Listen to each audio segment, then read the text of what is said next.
On a eu presque aucune fenêtre météo pour récolter et cette année, on a des camelines qui ont fait leur cycle en moins de 75 jours. Provoquer une pression limace et une pression adventice assez exceptionnelle. Si vous voulez implanter une cameline en interculture d'été pour 2025, ça s'anticipe dès maintenant. Enfin, pour clôturer cette série, Guillaume va revenir sur les enseignements et les difficultés de la campagne de cameline en interculture 2024. Il nous détaillera également les prérequis pour réussir la cameline en interculture 2025.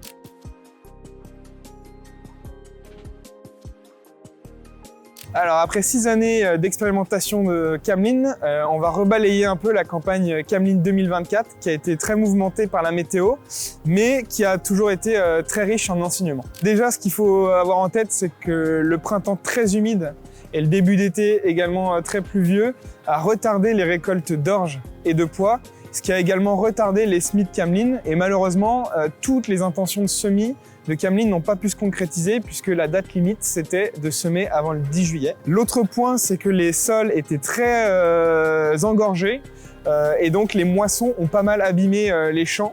Donc il a fallu reprendre le sol pour le travailler et préparer un bon lit de semences. Également, les autres aspects, c'est l'humidité qu'il y a eu durant tout l'été finalement a provoqué une pression limace et une pression adventice assez exceptionnelle qui n'a pas impacté que la cameline. Et enfin, la récolte qui d'habitude a lieu entre le 15 septembre et le 15 octobre.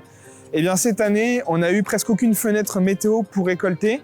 Ça n'a pas impacté que la cameline, le tournesol, le maïs ont également été très fortement impactés. Cependant, voilà, les points positifs qu'on peut retenir, c'est que les agriculteurs qui ont pu semer avant le 10 juillet, tout en maîtrisant la pression adventice, ont eu des conditions idéales. Et cette année, on a des camelines qui ont fait leur cycle en moins de 75 jours.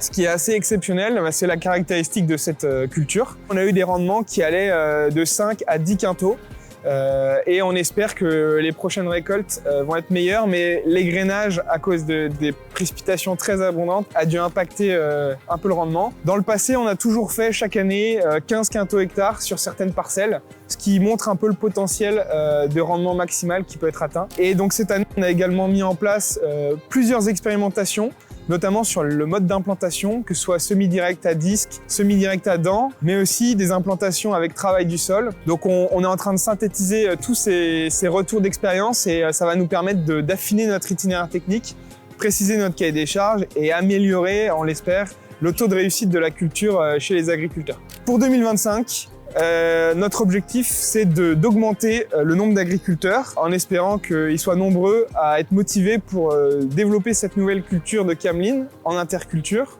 Donc on va continuer à recruter des agriculteurs producteurs et on va également continuer nos expérimentations puisqu'on a pas mal de pistes d'innovation à approfondir pour, une fois de plus, améliorer le taux de réussite de cette culture. Si vous voulez implanter une cameline en interculture d'été pour 2025, ça s'anticipe dès maintenant par le choix de la culture principale précédente, notamment une orge. Privilégier des variétés à cycle précoce avec peu de production de paille pour éviter d'entraver les semis, ou sinon de choisir un pois d'hiver qui est le précédent idéal pour la cameline. Également être vigilant sur le programme de désherbage en hiver et au printemps qui peut fortement impacter le développement de la cameline du semis à la levée.